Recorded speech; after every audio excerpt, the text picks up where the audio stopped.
የመጀመሪያው ጥፊ በሚሰግድበት ወቅት ይመጣል ብሎ ፈጽሞ አልገመተም ነበር። በስግደት ላይ ያለ ሰውነቱ ደነዘዘ።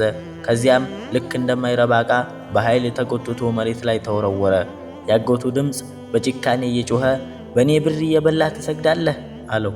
ወጣቱ ሳሊም ራሱን ቀና አደረገ። በጉንጩ ላይ የአፈር አሻራ፣ በዓይኖቹም ውስጥ ያልሱንባ ይታይ ነበር። በዚህች ቅጽበት ግን አልተሰበረም። ይልቁንም ቀደም ብሎ የማያውቀው አዲስ ነገር በውስጡ ተወለደ። ከተሰበረ ልብ የሚወጣ ጸሎት እንዲህ ሲል መጣ። ጌታዬ አላህ ሆይ ያለሁበትን የምታይ ከሆነ ብቻዬን አትተወኝ አለ። ያች ቅጽበት ወደ ጥፋት አለያም ደግሞ ወደማይገመት ክብር የሚወስደው የጉዞ መጀመሪያ መሆኗን ያኔ አያውቅም ነበር። ስሙ ሳሊም ይባላል። ነገር ግን ወላጆቹ ከሞቱና በአጎቱ መሐመድ ቤት መኖር ከጀመረበት ጊዜ አንስቶ ሰላምን አያውቅም። አጎቱ እሱን እንደሚረዳው የቲም ሳይሆን እንደ ትልቅ ሸክም ነበር የሚያየው። ቤቱ ከጭቃ የተሰራ አሮጌ ቢሆንም በውስጡ ያለው ጭካኔ ግን ከበረሃው ግርፋት ይበልጥ ይለበልብ ነበር። ሳሊም ከንጋት በፊት ይነሳል። የሚነሳው ለመስገድ ብቻ ሳይሆን ረጅም የሥራ ቀን ለመጀመር ጭምር ነው። ውሃ ይሸከማል፣ በረት ያጸዳል፣ ያጎቱን ልጆችም ያገለግላል። እንደ ዕለታዊ ተግባር የሚቆጠረውን የንቀት እይታም ይታገሳል። ምግብ የሚያገኘው ሁሉም በልተው ከጨረሱ በኋላ ትርፍራፊ ካለ ብቻ ነበር። የሚሰነዘሩበትንም ቃላት ዘልቀው ይገቡ ነበር። በእኔ ምጽዋት ነው የምትኖረው፣ እኔ ባልኖር ኖሮ ጎዳና ላይ ትወርቅ ነበር፣ የሚያበላህን እንዳትረሳ ይለዋል አጎቱ። ሳሊም ዝም የሚለው ደካማ ስለሆነ ሳይሆን የሚሄድበት ሌላ ቦታ ስለሌለው ነበር። በሌሊት ሁሉም ሲተኛ በዝግታ ወደ ደጃፍ ወጥቶ ከሰማዩ ስር ይቀመጣል። ወደ ከዋክብት እያየ ጌታዬ ሆይ ደክሞኛል እያለ ያንሾካሹካል። ሀብት ወይም በቀልን አይጠይቅም ነበር። የሚፈልገው እረፍት ብቻ ነበር። በዚህ ሁኔታ ዓመታት አለፉ። ሳሊም እያደገ ቢሄድም ጭካኔው ግን አልተለወጠም ነበር። ይልቁንም እየበረታ ሄደ። አንድ ቀን ትልቅ ነጋዴ ለካራቫን ወይም ለጉዞ ጠንካራ ሰራተኞቹን ፍለጋ ወደ መንደሩ መጣ። ሳሊም በፀሐይ ስር ላቡ እየተንጠፈጠፈ ሲሰራ አየው። ነጋዴውም ቀርቦ ስምህ ማን ነው አለው። ሳሊምም ሳሊም ብሎ መለሰ። ነጋዴው ከኔ ጋር መስራት ትፈልጋለህ ሲል ጠየቀው። ሳሊም ሳይመልስ ያጎቱ ድምፅ እንደ ጅራፍ አስተጋባ። እሱ የትም አይሄድም፣ እኔ ጋር ነው የሚሰራው አለ። ነጋዴው ወደ ሳሊም ከዚያም ወደ አጎቱ ተመለከተና ታሪኩን ሳይነግረው ተረዳ። ትቷቸውም ሄደ። ነገር ግን ያች ቅጽበት በሳሊም ውስጥ አንድ ተስፋ ዘራች። ከዚህ ሲኦል ውጭ ሌላ ህይወት እንዳለ ተረዳ።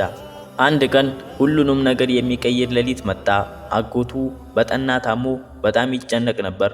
ቤቱ ሁሉ በጭንቀት ተሞልቷል። ሳሊም ለመጀመሪያ ጊዜ ያለ ፍርሃት ወደ አጎቱ ቀረብ ብሎ እጁን ያዘና በዝግታ ውሃ ትፈልጋለህ አለው። አጎቱ በአድናቆት አየው። አይኑ ውስጥ የነበረው ጭካኔ ወደ ድክመት ተለውጦ ነበር። በዚህ ቅጽበት ሳሊም ጥሎት የደረሰበትን በደልና ጥፊ ሊያስታውስ ይችል ነበር። ነገር ግን ጌታዬ ሆይ ልቤን እንደነሱ ጨካኝ አታድርገው የሚለውን ጸሎትን አስታወሰ። አጎቱን ሲያስታምም ሲንከባከበውና ሲጸልይለት አደረ። አንድ ሌሊት አጎቱ አይኑን በጭንቅ ከፍቶ ለምን እንዲህ ታደርጋለህ አለው።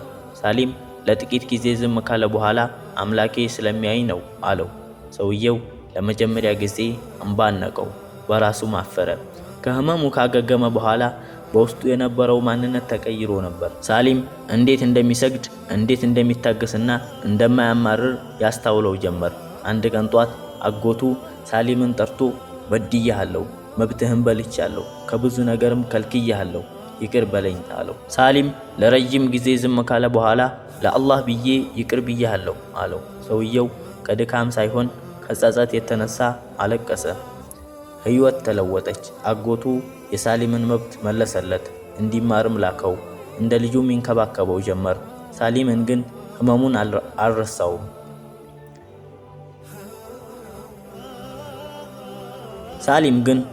አልረሳውም።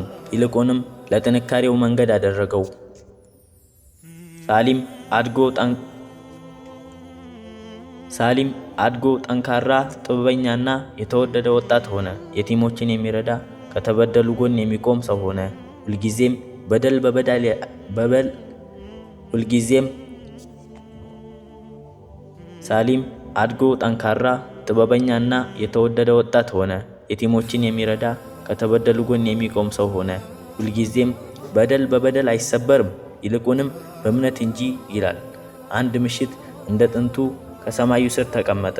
በዚህኛው ግን አያለቅስም ነበር። ወደ ከዋክብቱ እያየ ፈገግ አለና እንዲህ አለ፣ ጌታዬ አላህ ሆይ ብቻዬን ነኝ ብዬ ባሰብኩበት ጊዜ እንኳ አንተ አልተውከኝም አለ። አንዳንዴ ድል ማለት መብትህን ማስመለስ ብቻ ሳይሆን ልብህን ሳታጣ መገኘትህ ነው። ታሪኩ የሳሊምን ህመም ቢያሳየንም መጨረሻው ግን የውስጣዊ ማንነት ድል ነው። የሳሊም ታሪክ ልብህን ከነካውና ያለፍክበትን መከራ ወይም ትዕግስት ካስታወሰህ ሁልጊዜ አላህ እንደሚያይህና እንደማይረሳህ ወቅ። ከተሰበረ ልብ የሚወጣ ጸሎት ዘግይቶም ቢሆን ይደርሳል።